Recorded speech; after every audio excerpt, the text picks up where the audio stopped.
Are we audible? Are we live? Yeah? Hi, you guys. I see a lot of people who I know in the audience, which is lovely. Thank you for coming. Thank you for watching this film. I bet, it was as moving of an experience as it was for me. I think I'm not saying this because she's here. I think really it's probably the most beautiful film I've seen all year.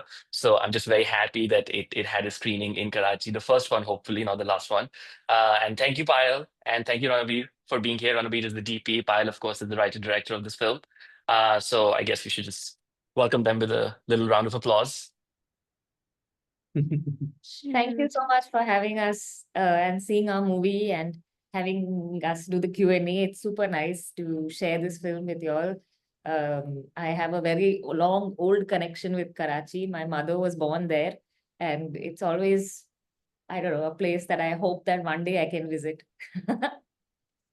We'll make sure it happens. We'll try our best. No, I would like want to reiterate the fact that I think I left the film for the first time and the second time when I saw it, just feeling like it's so beautiful in not just the way it looks and all, but like as a feeling that it leaves you with. And I just felt um, nice about humanity and people, which is not how a lot of films make you feel these days. So, congratulations! It's I think it's really a feat. I think so much like for me, I think in my viewing experience, so much of the film was about the city and examining the city and who it belongs to and who it doesn't belong to and how do you sort of measure that in a way and of course, while I was watching it and it's playing in Karachi now, I could also just draw so many parallels between Bombay and Karachi in how they treat people and especially people who come from the outside and that question of how long will the city let you stay is always looming large, particularly over a particular class of people. Yeah. So I think for people living in Karachi, I think there's just an even a greater relatability to that film. But I'm just like looking up, and I found out that you actually were born in Bombay, and so it was just interesting to me that you, in that sort of very conventional way, have that legitimate right to call it your city. You know what I mean? Even in that very right-wing sort of conservative way, and yet you chose to center the film around three outsiders. So I was just curious if you would talk to me about that, about like why that interested you and why you thought that that was like a choice of investigation through these three people who actually don't come from the city. Yeah, I'm born here, but I lived a lot outside Bombay, like my schooling and when I went to film school, etc. I was out a lot, so I would keep leaving the city and coming back. But it was my hometown, as you say, because my family lives here. But I wanted to escape and live somewhere else because I think that happens like when you're in your with your family, you don't want to be there. So I used to always try to run away from Bombay, and I would keep coming back home. So I was in this very sweet spot of observing like a city changing because I was away and then I would come back, then you notice changes more. And most of my friends are people who are not from Bombay. They are mostly people who I met in school outside or in university or in film school in Pune. And then like we both met when we were students at film school at FTI. And then we moved to Mumbai. So again, our relationship with the city, my relationship with it changes because of my new connections and new friends. So I have this kind of unique position vis-a-vis this city. It also makes me, I think I can be a little bit more critical of it also because of that. And, kind of also appreciate what it allows for a lot of people, like young people here, especially women. It's a little bit more safe than the rest of the country. There is more of an infrastructure to work for women, like the trains are there till quite late at night and it's safe to go in them. So it's a little bit more liberating for a girl to move here because you're away from your like conservative hometown. You move to Mumbai, you can get an apartment, you can share, you can be anonymous, you can, work at a late night media job and not get harassed for what you wear. But it's still really expensive and still a city where, it's if you don't make enough money, it's really hard to kind of live a decent life. It's just like all the time you need to keep working. And that can also take a real big toll on you. And it's a very unfair city in that senses. Mhm. So I had all these mixed feelings, I think, about Mumbai, and I wanted to kind of explore all these questions that I have about the city. Do I like it? Do I hate it? What are my feelings exactly towards it? So yeah, I felt that doing it from through the eyes of people who are not from there would also kind of, because like Mumbai is a colonial city, right? Like there was no city. It was a bunch of islands that the British East India Company came and they got it as a dowry from the Portuguese. And Mm, there was no city. So they basically created a port city because they got thrown out of their trading rights from this city in Gujarat called Surat. So they got thrown out of there. They had nowhere else to go. So they convinced the king, please marry Catherine of Braganza so I can get this dowry. And then they made the city and invited so many different people from all over the world to be to the merchant class to work there. So there were like people trading communities from everywhere. Like there were even Jewish communities and Muslim communities and Arabs and Bhatia communities. So all these different communities were invited to come, and a lot of people to work as labor as well in the city. So for me, the city's fundamental basis is migration. I think that it is a city that did not exist before everybody from outside came. So who really is from here is my question. Except the Koli people who are like living in their peaceful villages, and then the yeah. British were like, no, no, let's make a city out of this.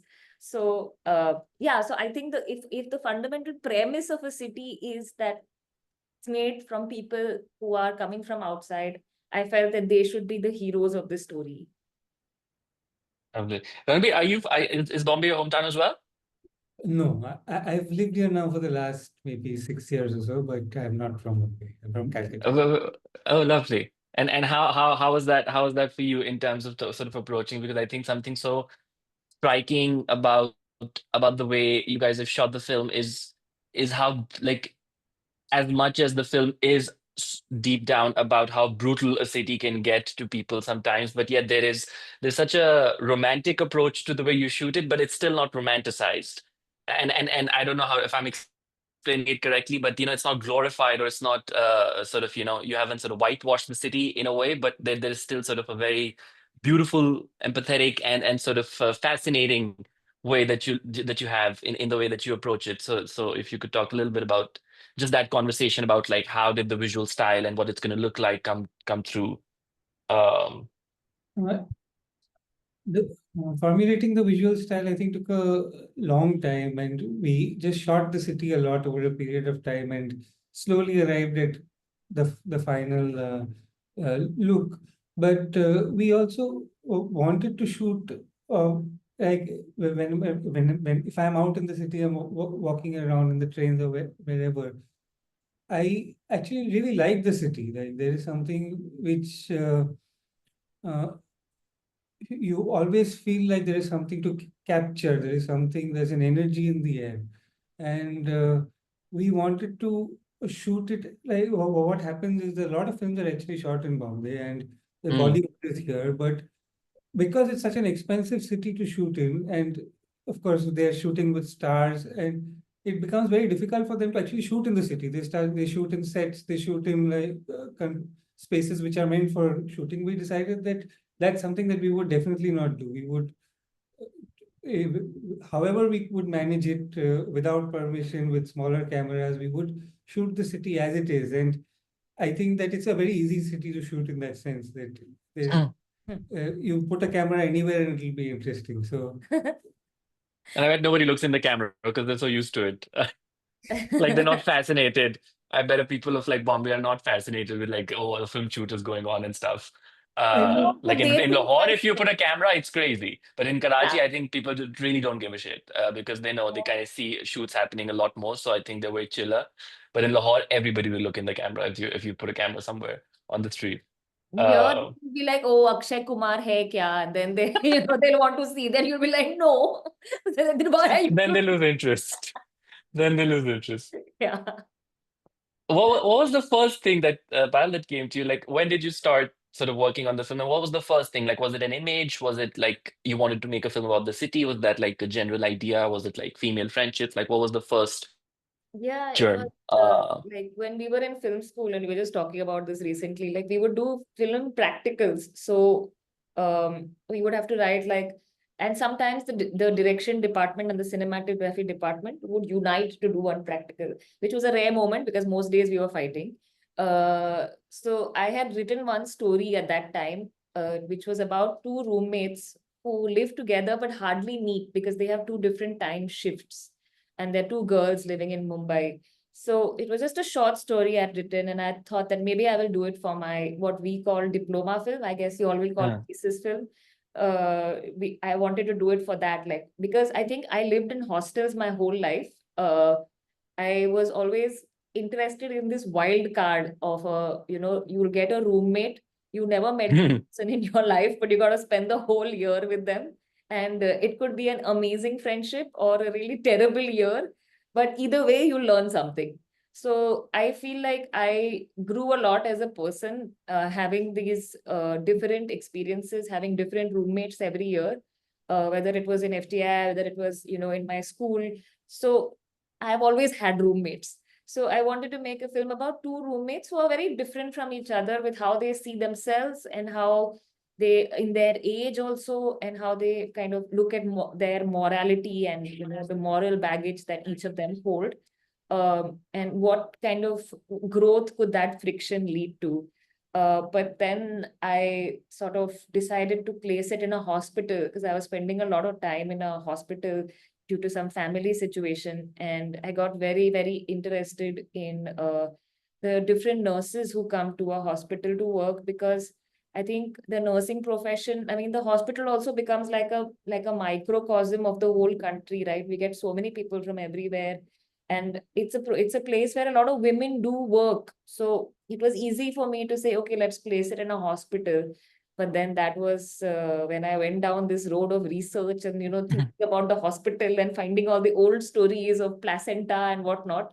I realized that it's a much longer film, so I left it for a few years. And then when I had the chance to write a feature, somehow the seed was still in my mind, and I decided to expand it and kind of um, make it a full feature. Lovely. Lovely. If we talk about the city, I just wonder, like, through the making of the film, did your relationship to the city like change in any way? Like post the making of the film, do you view it a little bit differently because you've shot it so extensively, both of you? Like when you step out now in the city, like does it feel different in any way because of the making of this film? Does it feel different to you? Uh, I think I like it yes. better. Because I think the pleasure of making films is that it makes life more interesting than films. And suddenly you think that everything is an interesting mise en scene, everything is a scene. And Yeah. uh, it's a privilege, I think, for us as filmmakers to have that. And I think it has to, like, especially if you make a film in a place, you start seeing so much possibility, and it's just full of possibility, I think. And I didn't see that before. I used to be quite jaded with the city. So I think making a film in a place gets you more excited about it. I don't know what you Ranabir? No, I agree completely. In the sense that I also, when I moved to the city, it was in a slightly different context. We were just out of film school and looking for work, and the industry can be quite uh, brutal, I would say, but also not very inspiring, especially for the kind of films that we make. So when we actually got the opportunity to make this, we got uh, I got a much a bigger opportunity to sort of delve into what the city really is, and I had a lot of fun. That's lovely. Do you, I mean, just to step outside of the film for a while and kind of talk about just movies in general. Mm. I know the film did phenomenally well in France, um, right? And like and a bunch of other countries, I bet. And we were just talking about it before we kind of started the Zoom officially about like it did do well in India, of course, but not. I'm guessing, my understanding is, and please correct me if I'm wrong, not to the same level that, say, for example, a Paris audience finds it. It's not as many people in Bombay going to watch a film made by people in Bombay about Bombay, as opposed to a lot of people are going to watch it in Paris. And of course, that's because of the fact that it is. what they call like parallel movie or independent movie, or there are many words for it, and all of them are slightly annoying to some degree. So how do you what do you think about that? Does it make you feel a certain way that okay, the film that is made about Bombay has a bigger audience outside of Bombay than it is in Bombay, Mumbai, does that bother you? Does that annoy you that, oh, why can't I have as big of an audience in this city as I do elsewhere? Uh, I think in terms of numbers, we did have a similar number, but of In course, Paris, the tickets are more expensive. Here, they are only 300 rupees. In Paris, they are oh, okay. 12 euro, 13 euro. So the That's ticket is more, okay. but the number is good here. But like here, even in Chennai, Bangalore, the film did quite well because in Chennai, they also have a cap on ticket prices. So it's only 60 rupees. They can't charge more than that. So a lot of people went. So we were like, wow, this is great. 60 is quite good, yeah. 60 is quite affordable. Very, very Yeah, affordable. Like if you go with a family and all, it's good. It's 60 bucks. You can, yeah. I mean, if you compare the population of India, then of course it's a very small percentage. sure, But yeah, but we did have enough people going to see it, so we were not terribly upset by it. Yeah, and okay. now then it came on the streaming thing, and we also had a lot of like off cinema screenings and things like that for who wanted to watch it in universities. And I think basically our last film did so badly and it didn't release anywhere. Then But it we was a were like, dog. we were determined that this time it's going to be shown. That's lovely. But do you Yeah. think in general, like when you look at it, I'm just curious to know, like like space for a film like this one, and of course this is, I would say, a privileged film of its genre in a way that it went to Cannes, it had a lot of international prestige associated with it. But in general, if you had to sort of extrapolate that and see the state of independent films in India, how do you view it? Like, do you think it's like better off than it was like pre-COVID or like 20, 30 years ago, or like or And that's a good there's a question. is it increasing as a space or decreasing? I always wonder. I think it's increasing. Like, I think it's a Okay. South Asian thing, like with your film, and then even some films from Bangladesh. And Yeah. I think overall, South Asian cinema is having more voices, and that's, I think it's a great upward trend. And we are only part of that upward movement, I feel. Like this year also, already the year has just begun, and so many independent Indian movies At Berlin, yeah. are there in Berlinale and in Rotterdam, in Sundance. So, like, I really feel that it's a great time. And I think people are also figuring out that you can make movies for not all that much money. And, there are ways to do it. We also have good infrastructure now, like good line producers and, good people on the floor who understand that, okay, we don't have budget, but we want a certain quality. So I think that is growing now that because of so many films being, there is actually jobs in this industry. So I feel like, and also the co-production thing is helping. Yeah. But do you think within sort of India itself, like of course that's like market that's been created for these films outside of Yeah, true, South true. Asia, you know what I mean? But like Yeah, within yeah. India, I wonder what the climate is like in terms of look how they view independent films. Um, See, it's as tricky. potentially more profitable because of a film like this, or like are people more keen to do it See, now? No, no, it's a it's tough something one. that we don't really know, but what we know is that commercial cinema is not doing very well, Yeah. and it's compared to how things were maybe 10 years ago, is definitely less people are going to the theaters to watch commercial films. More people are making independent cinema. There is more independent cinema, I think, which is films which are made than there was again maybe 10 years ago. Yeah, So and they are like, because we have so many film festivals here that Yeah. it's not like, okay, they may not go to some festival outside also. They will be in Mami, they will be in Bombay Festival, they will be in, different festivals, and people are making films. There and is no government money, but and there is a small Mhm. of course there is a small percentage of the population interested in the films, but that is growing, I feel.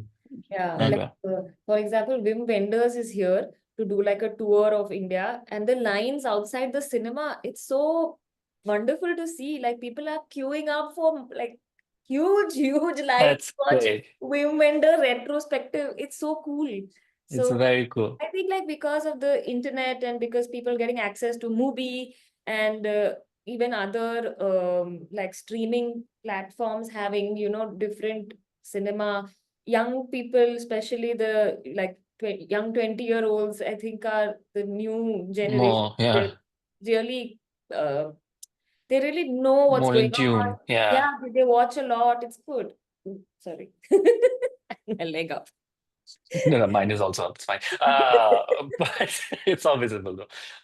But I wonder, like, for example, if for your next film, do you think you'd be able to make it like this one? And I believe was entirely a co-production and like was, Yeah.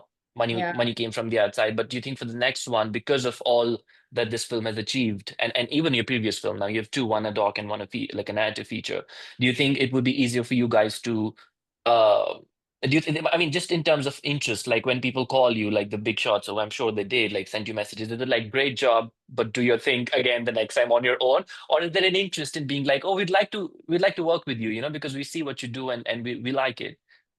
You know, for like one thing that I learned from this was that when we had to distribute the film, we had a lot of interest from Bollywood guys to distribute it. Because in here, how it works is that most of these directors and actors have their own studio and they have their own Yeah. distribution, and many of them are also exhibitors.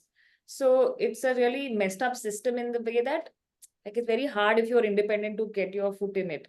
But so we had a lot of support from like bigger studios to distribute the film, and finally we went with a, a actor from I know, Ran. Yeah, yeah. so he's an old family of distributors, and they have their own cinema in Hyderabad. So they came on board because of the buzz the film had. So what I'm finding good is that there are these big sort of actors and people who make a lot of money with their commercial work, but they are supporting independent films. Like Anurag Kashyap is always supporting. He's Yeah. has a film in Berlin which he supported, and then uh, there is also Rishabh Shetty, another actor from Karnataka, who's giving actual like equity to make films. So I think that if people are more into the crop, because for them, like our budgets are so small compared to, what they spend on just Yeah, the I know. wardrobe. So I feel like the crossover is beneficial to everyone. And Yeah. but I don't know, like it's not happening in the large numbers that I feel it could, but nobody has called us yet. But let's see. Like, I think by seeing the successes of other films also, I feel like there could potentially be a change. This is the only way because we don't have state support and we don't even really want it. Uh, so I feel like having some amount of freedom without the baggage of making a huge profit, that could be a good way for the crossover Yeah. to happen. Yeah. But I Yeah. don't know what the future holds. Mm. Nobody does, but yeah, can only assess. Just to shift it, like you were speaking about it, and I'd seen interviews of the both of you before as well, so I knew that you guys have a personal relationship as well. And I'm just curious, like how, and I know, of course, a DP director collaboration is it's so personal anyway, even if you don't have a personal relationship, like I didn't have a relationship with my DP at all. I met him before, just for the shoot of the film or before that. And we still got along so well, and like it became so intimate in a way because he's really a like person on set. So I wonder how do you guys navigate it in terms of what you bring home and what you don't bring home, and uh or like how or disagreements happen on set. Do you bring them home, or you kind of is home a better place to solve some of the creative differences that you don't bring them on set? Like, just speak to me about that because I find it very fascinating to really have that relationship, be even more personal in your case. See, we met when we were students and we learned cinema together. We watched films together. We kind of grew with our taste, with our aesthetics, with our politics. So I think we were so intertwined in all these thoughts, and it was just that we like grew together like two plants. So it's very symbiotic, and we actually enjoy talking about cinema all the time. And I love it. I take a lot of joy in that, and that to wake up in the morning and say, oh my God, I thought of this cut and this sequence like this, or feel excited to share a photograph or an image that he saw or he found at any point in the day, and again feel like overwhelmed by it, uh, and or even like anything to share. I really appreciate that. To add to that, of course, in the while shooting, we do have We disagreements, fight a lot. but never on the larger picture. Yeah, it's about small things. Yeah, but you're able to manage it in terms of like if there's a disagreement on where to put the camera, like you will kind of just like hash it out the way you would, or No, no, we don't. We shoot it twice. you shoot it twice. Like you both have to have a okay. I shouldn't admit this. My producers are always like, but it doesn't happen that often. It happened maybe once in the last shoot. A couple of times. And then there's Couple of a times. I told you so. So when we edit. What do you end up using more, or is it like It really 50-50? depends. Sometimes this, sometimes that. That way we are quite, yeah, like we accept that one of us was wrong. Because for editing That's scene, I'm like, you're like, yeah. of course. The Just edit. I like. Sorry, say it again. I said in the edit, it doesn't lie. You see what you're Yeah, doing. that's true. That's true. That's true. Um, I've also read a bunch of stuff about how like your work with the actors. I mean, all three of them are exceptional. All four of them, I must say. Even Ridu Harun, who plays the guy. I think he's so exceptional, and he's such a got the right energy for that part. And just and I read.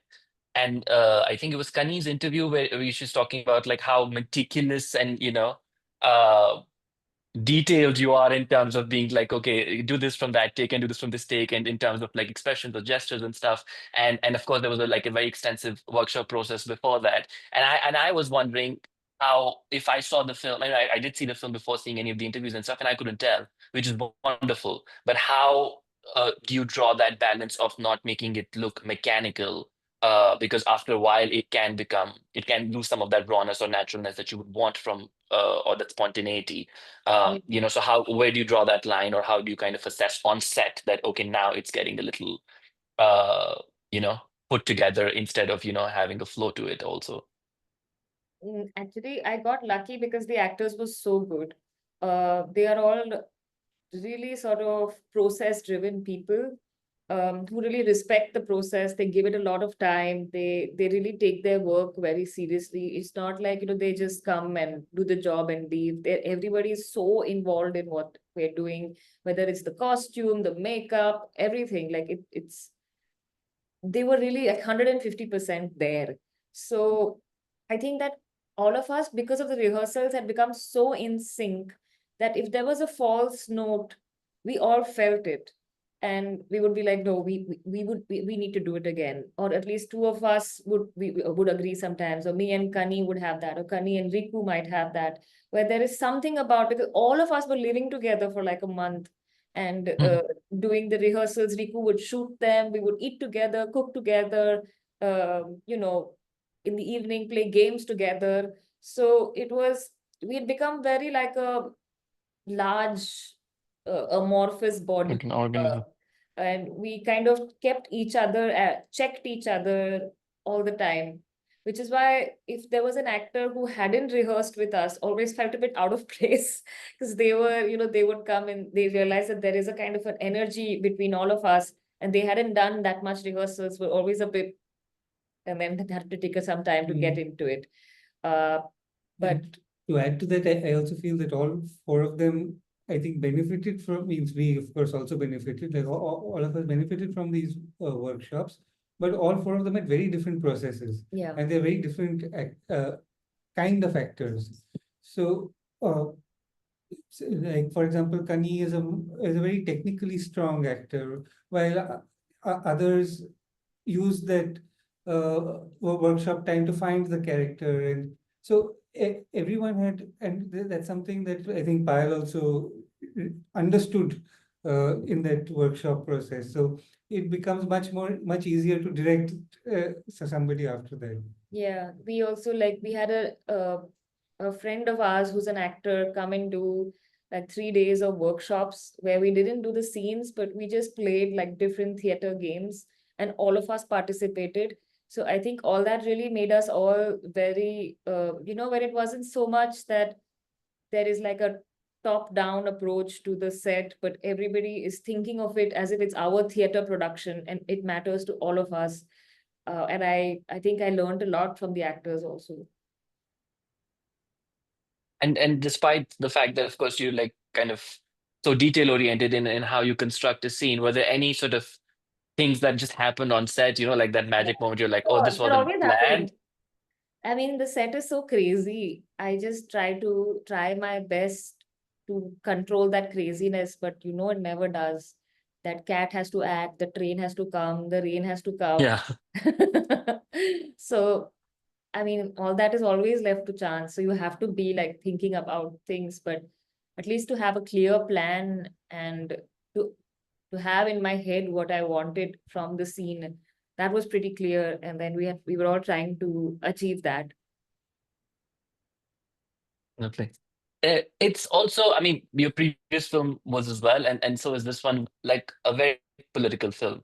And of course, this one is way more subtle, I believe, in the way it's sort of, but to me, I think it's the politics of the film is so clear. Uh, and I wonder, if it's not scary question to ask, is like, how do you how do you navigate that in sort of today's India, in a way? Because I mean, just from my personal context, there was a time when we used to look up to India because that was like that they have something better going on, and of course that's still true in many ways. But in a way, I think politically speaking, in terms of the environment, instead of us getting better, I think India's gotten a little worse in the past 10 years or so. So I wonder how, when you're making choices like these, like the religion of that boyfriend, how important is that to keep it that, or to be like, why do we have to go there? It's your first film. There's so much at stake. Were there questions like that for you? Or you were like, no, I'm much rather not make it than compromise on Yeah. things like which are No, political. certain. I feel that as filmmakers, it's we can't help but react to our zeitgeist and the place that we live, and it's hard to not respond. I feel that you have to live under a rock and then make films there to to be able to do this. So it was really a no-brainer for us. The previous movie, of course, was much more political because it was about the student protests that we Yeah. had been part of, and it was really on the face political, but the themes were similar in terms of the politics of love that is there in India between young people. And perhaps because when we started writing the film, we were also at an age where the questions about marriage and, was a concern for all our friends because they would have met at film school and there would be different religions, different caste, and it would be a problem after finishing film school because then you have to face real life and parents would be like, Pehle to you're doing film, which is anyway a problematic thing. On top of that, you are living with one Christian boy, not happening. Yeah. So it was, I think, a part of discourse all the time. And it's becoming more and more, I feel, the politics of identity and of, you know, it's a kind of way to control people to Yeah. decide who to marry and these kind of things. So we felt that it was something that really bothers us, and it was impossible to make a movie where we're talking about love, but it's easy for everybody because it isn't here. Yeah, but like if you anyway with a boyfriend or whatever, you have to marry them only, and then it's Yeah. like I mean, I guess it's very similar, but it's I don't know what the system is for you all, but we have this censor board through I'm which, yeah, so uh, the earlier film we didn't even attempt because we knew that it wouldn't pass the censor, so we couldn't actually show it uh, freely here, but uh, we could show it maybe in university spaces and non-organized spaces, but for this we were conscious from the beginning also that it has to remain at a place where we somewhere make our point, but uh, the opportunity should be there for more people to see it, for it to pass The censor. censor. So Yeah, I understand. Yeah. I mean, it's just also just in terms of like this film probably would not seem so political in its sort of more finer choices like 20 years ago, which Yeah. is a funny I thing. You know, even like the mainstream time was like a time of Mehuna and Veer Zara, and like even that was what like the mainstream Bollywood was like at that time. agree. Yeah. Just to and like this film seems so in a way has this a radical quality to it also, like a subtle radical quality to it, which is you know, I mean, great, but also so Yeah, but strange what in a a pity, way. right? Like what a What a pity. yeah, yeah. Yeah. uh we should also acknowledge that mainstream cinema, which is not Bollywood, a lot of mainstream cinema in the South Yeah. is extremely political also.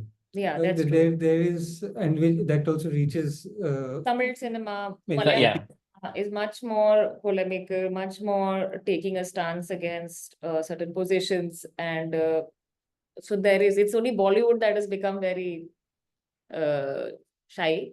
But in the South, there is, Why do you think that is?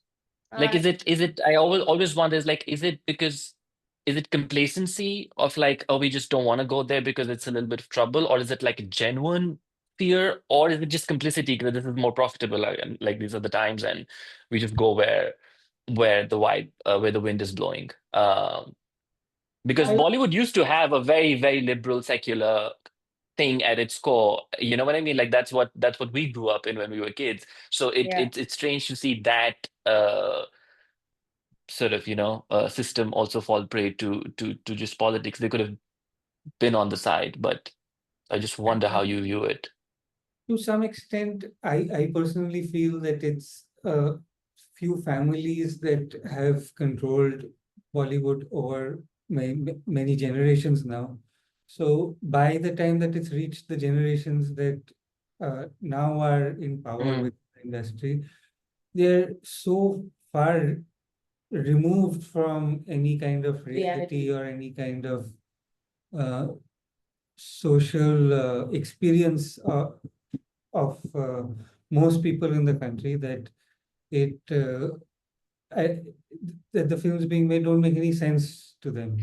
So of course there is like some kind of formula that people try to follow and some kind of connect, but the way that films in the South are connecting to people and it's taking over uh, uh, like with dubbed versions of it are more seen than films made in the Hindi language. So that's one of the reasons I feel. I don't know if you have. Yeah, but I feel like, I mean, the politics still a democracy, and there are people voting for this government, and it is mostly in the north that the BJP is in power, uh, mm, and the politics of the south is more regional and have diversity in the kind of parties there are. So they are also not BJP allies every time, like Kerala and right now the DMK in Tamil Nadu. So it's we see that in their art and cinema also, that they are not they are making films that are more secular liberal and not in the same vocabulary necessarily of um, the north. No, you disagree with me? No, no. um, yeah, same, because I mean, I bet most Pakistani people who are interested in film or even otherwise have grown up like loving Bollywood, and then now I can't like remember the last mainstream Bollywood film that I actually was like I enjoyed this so much. It was great. yeah. Um, There's but still, yeah, I mean, our Dharma is still there. What is the name? Karan Johar is there. He's yeah, not, his film was still fun. His film was yeah. fun. Yeah, Rocky Rani was still fun. It was like, But it was see, you still can fun. like make a fun film without being, politically so, off the charts right wing. But anyway, I think, okay, no, I thought they were asking for other questions. I can still go on. Um, I mean, so much good, just to bring it back to the film and not be all political. Uh, so much good has happened to the film, and I wonder, and I know that I don't know if you ever expected, even half of this to have happened. You know what I mean? So I wonder what was the moment where you were actually able to, like, which part of this wonderful journey in the last, year and a half have you actually been able to have a moment of like this I enjoyed, or like this made me really proud, like this one thing happened, was a person who saw the film, or like a festival or an award, or like where you're actually able to take it in instead of go through the motions and I think the release in India was something that was very good for us because honestly, I was very nervous about the censor cutting out some scenes and all. And part of the nudity, part of the sex is so integral to the script. Like the whole script is about this girl wanting to have sex. yeah. Then if you cut that out, so I had like one whole essay prepared and all, and I was going to go because you can defend it if you're there, Ah, the censor. But they didn't cut anything. And I feel that came from the fact that the film got so much attention that they that they didn't, didn't. yeah, like I think they didn't cut it because for that reason they gave us an A certification, which is like Yeah. 18 and plus. And then the release also, like, we had quite a good, I didn't expect really because it's a really dismal situation with the distribution. Yeah. Fact that we could release it, and when we got Golden Globe nominations, it came back to the cinema in tier 2 cities like Bhubaneswar, Kanpur, Raipur. So I didn't expect that. Okay, like Bombay, Delhi, Bangalore, obviously people will go because we have the urban college going crowd. But to have it in tier 2 cities, Chandigarh, Dehradun, like that was super nice. And that came because of all the press and because of the like awards season thing. And I feel that as filmmakers, our main thing is that the film should show, like people should go to the cinema to watch it, and that is our biggest joy. And I think we got that because of this attention. Otherwise, it would have just maybe just gone directly to the OTT. And just having it in the cinema for 5 weeks was really cool for us.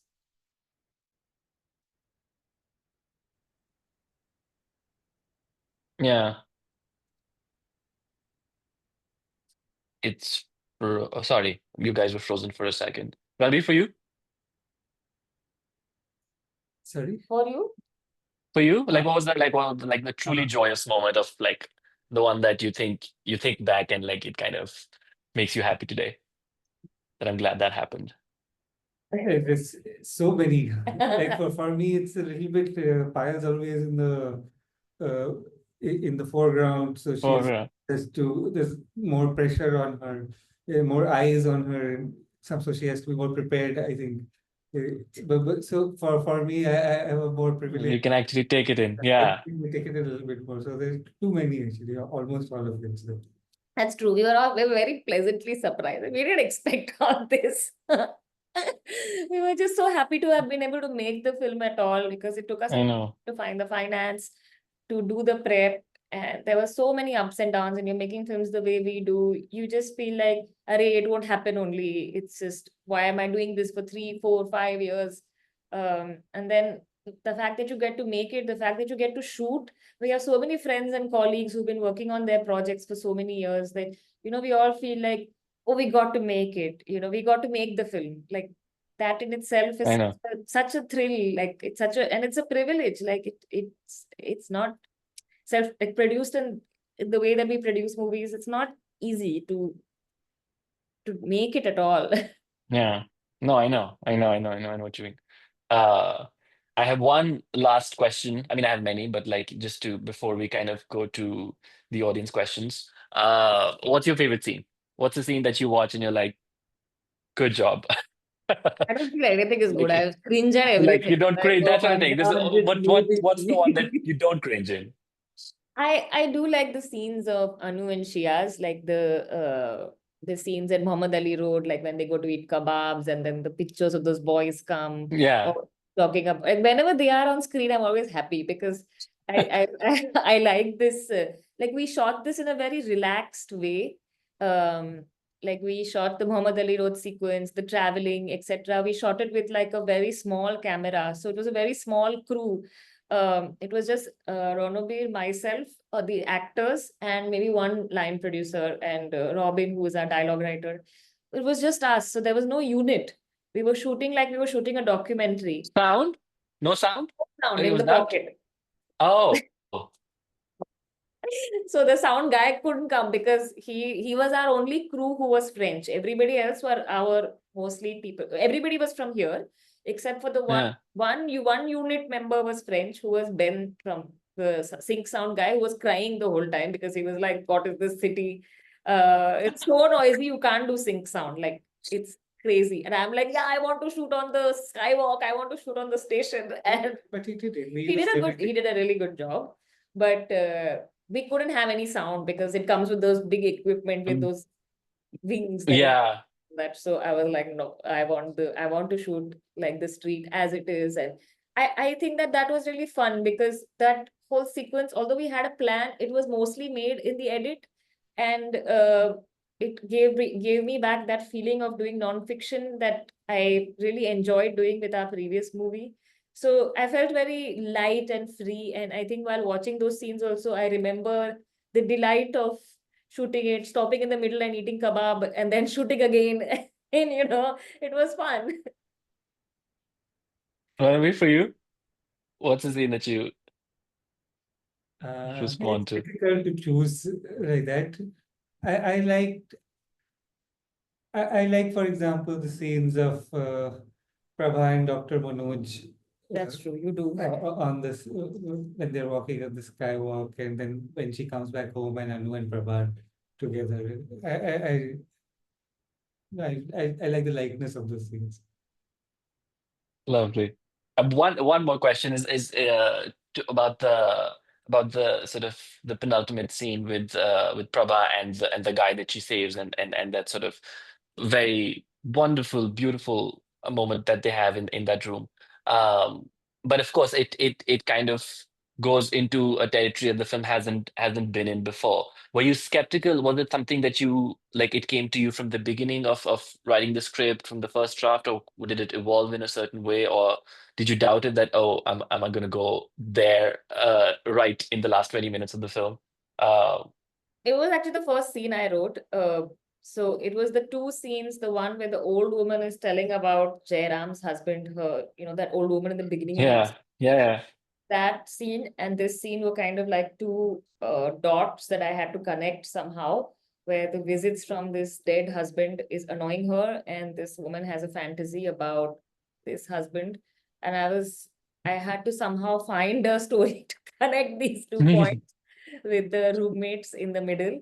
So I was very, very keen on that because for me, I like very much cinema that mixes these different kind of states of mind, which is dreams, fantasies, memories, desires, reality, everything like a kind of a cross section of a cake.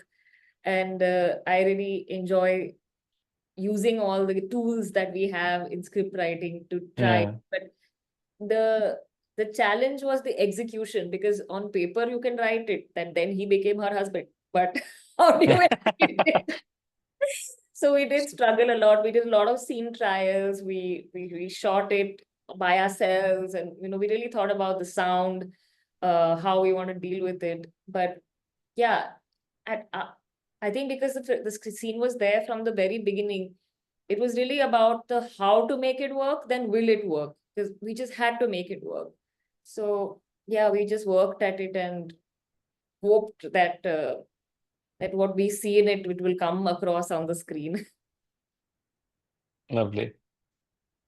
And I think now I have to move on to some of the questions that have been sent. These are the questions from people who just watch your movie. So in a random order, I guess I have that power to choose which question I ask first now.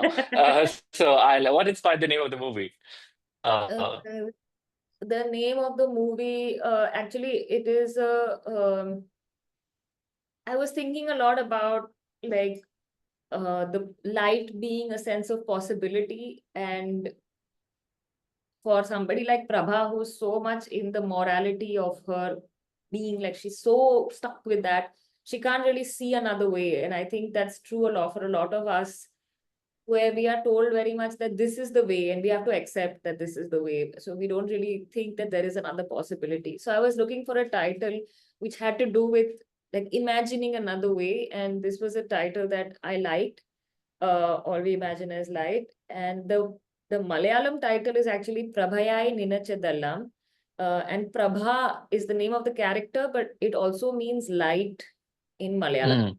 So it's like a double meaning because it is everything that Prabha imagined and everything that you imagine as light. Oh, It works like that. But like I couldn't find the most perfect like back translation. So this was also a poetic sort of way to talk about the same thing. lovely. Um, there's a question about with regards to Prabha's resolution, emancipation from her husband. How did you come to treat that the way you did? I think you kind of Yeah. spoke to it, but if there's I wanted to any, kind of do it like a folk tale, like hmm, as if it's just, like a lot of times, I don't know if y'all have them in Pakistan also, but like in the yeah, west of India where I am from, we have a lot of stories, women's stories where yeah, the husband will become a ghost or a phantom, or he's hiding in the tree, the ghost, and watching and doing all kind of fedlami. So there's like a lot of these stories are there because the ladies are troubled by these men. They cannot tell husband because you cannot take husband's name. You can't tell him anything. Oh, big problem. So the stories find a solution. The husband will become a tree. He'll become a dog, and you can talk to the dog. So it's fine. So I found that interesting that in a place where you can't address this husband, there are other ways to other storytelling methods to calm the fluttering heart. So I wanted to use a kind of a folk tale method. And for me, it was not important that the husband actually comes and tells her, Ja jile teri zindagi or whatever to Prabha. Because like he hasn't been around anyway, what right does he have? So true. for me, it was important that like Prabha has the ultimate fantasy, which is that her husband will come and tell her he's sorry and say, I love you and I missed you. And in that fantasy, if she can say no, then I think No, that's real progress for her as a human being. So yeah, that was what I was going for. probably. There's a question about you've always explored a unique documentary style in which the characters speak from behind the camera, something reminiscent of Chantal Ackerman's News from Home, which you previously mentioned in the interview. How and why did you choose to incorporate this or think that it would work in a fictional film such as this? I guess both of you can speak to that for sure, I think. I like very much that in cinema, I think there is a lot we can leave to the audience and we can trust the audience to make meaning quite easily. Like, I think that in the mainstream films, there is a kind of anxiety of that. So we always see like whoever is talking, the camera is on their face, or, there's like a very typical shot, counter shot. But actually, for me, like having the city and then juxtaposing this very sweet and sensual voice of Anu saying something so sexy and weird can create some other kind of ideas in the mind of a viewer. At least I feel like that when I see it. You see a lot of like life lived of this character, but also all those people you see in the city. And there is some connection there. And I think that cinema is actually a much more um, like it's a very forgiving medium actually when you do things like this. uh, Mm, the history of montage has been that human beings can very easily make meaning, and I think that we like to push that as much as possible mm, so that it's more than the sum of its part, that the image and the sound are different but put together they create something else. Alex, yeah. Ranabir, do you have anything to add? Uh, Just about this I particular. think that Payal has been obsessed with the idea of mixing fiction and non-fiction for a long time now. In fact, she had done a thesis on this. Final thesis was on this in our film school. So, with our last film, we made a more non-fiction film with fictional elements, and over here we made a more fiction film with Not non-fiction elements. lovely. And then I have a question about the style that you choose to tell the story. The camera movements, the rhythm of the film is really slow and focused on the eyes of the characters specifically. Why did you decide to tell the story this way, and what were some trade-offs you had, if any? Well, I wanted to kind of have two parts to the film. The first part to be like over many days, but again, keeping that monotony of work life where you're going to work, you're taking 1 hour to come back by train. There is a kind of uh, waiting a lot in Bombay life that you need to do. Uh, you can be in a rush, but it doesn't help because you will have to take that much time to do anything. And I wanted to shoot the second half to be like one long day so that we feel that time has stopped. Because I wanted to reach a kind of dreamlike state. Because I believe that I can't tell what time it is in my dreams, and it feels as if there is both infinite time and so little time. And I wanted to kind of reach that moment with the drowned man, and she's talking to him to kind of reach that timelessness that you feel suspended in this weird, woozy, dreamy moment.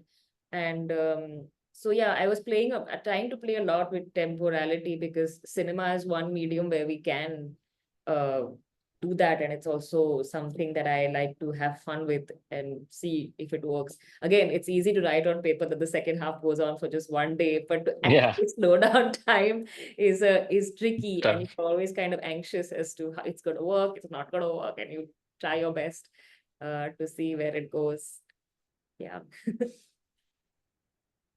There's a question about, will love and politics still be the main theme, key elements of the films that you'd like to make in the future? Tough question because I'm Yes. trying to move away from it. Politics will always be everything Yeah. is political. Like you can't Yeah. be devoid of politics. And love in some form will always be there also. And love and form is always there also. That's It's the true. same. Not in the same way, like not Yeah. impossible. Not in, yeah.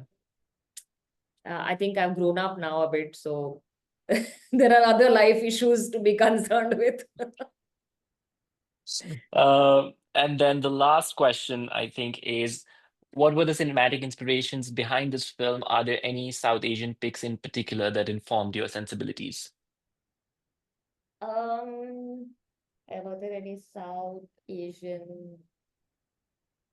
I think we watched a lot of like there is a series, there is a three kind of the Calcutta trilogy of Ray, which Mm, I find very inspiring. And he also like there were a lot of formalistic ideas that Ray was doing, which I hadn't seen in his other work. So Pratidwandi is that film which I really like. It's The Adversary.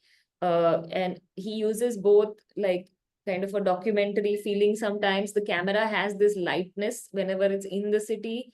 There are also dream sequences and like fantasy sequences, which again like he did more and more after, but in this particular thing that mixture was really, I found it to be something that I learned a lot from. And actually there are a lot of scenes that I was very inspired by when the young couple are roaming around Kolkata and talking about random things.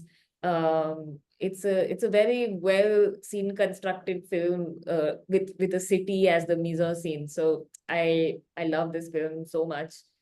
So there are three films of Ray, Shima mm. Babu, Mahanagar, and this one, which are the City trilogy, and they're all fantastic films and quite different from his earlier work that I love. If you haven't seen it, it's great. Me too. I've only seen Mahanagar. I haven't seen the other two, but I'm gonna watch them. Uh, Ravi, for you, were there any that was sort of inspirational or Mhm. I to mean, lean on in some ways? uh, may not be directly, but I mean, there are so many directors that we studied and admired. Mm. Apart from that, there's a lot of painters as well we were looking at, like uh, there's Arpita Singh and uh, Mm. Bhupen Kakkar and Sudhir Patwardhan, who painted Bombay very uh, evocatively. So I think that the film school that we come from also, one of the very big figures over there is Ritik Ghatak. Rizai Katak. Mm. And a lot of he used to be the chairman at one point in time and Wow. had a lot of influence in the way films students then looked at cinema, and I think that percolated down to even it's very strongly present today. So there are many influences that uh, I guess that Influence. indirectly or indirectly are very much present. Okay, lovely. I think that is the end of tonight's thing, guys. Thank you so much to Payal and Ranabir both, but also to the audience. I think thank you for showing up. This is, I think, quite. It's a small thing, but I think it's very special and meaningful. I think, especially in times like these. I'm sorry if the half the Q&A became about politics, but I think it's nice to always keep that alive in conversations about film, particularly these days when they're trying to be divorced by a lot of people. So I think, but thank you all for showing up, and I hope we're able to do more of these with this film and many more that these guys will make. Thank you. So much. Really. Thank you for doing the Q&A and moderation. Yes. I know it No was your first. longer a virgin for Q&A. Thank you No, all. my I feel pleasure. My very pleasure. sleepy now. Bye. Bye, you guys. Bye. Thank you. Bye, bye, bye.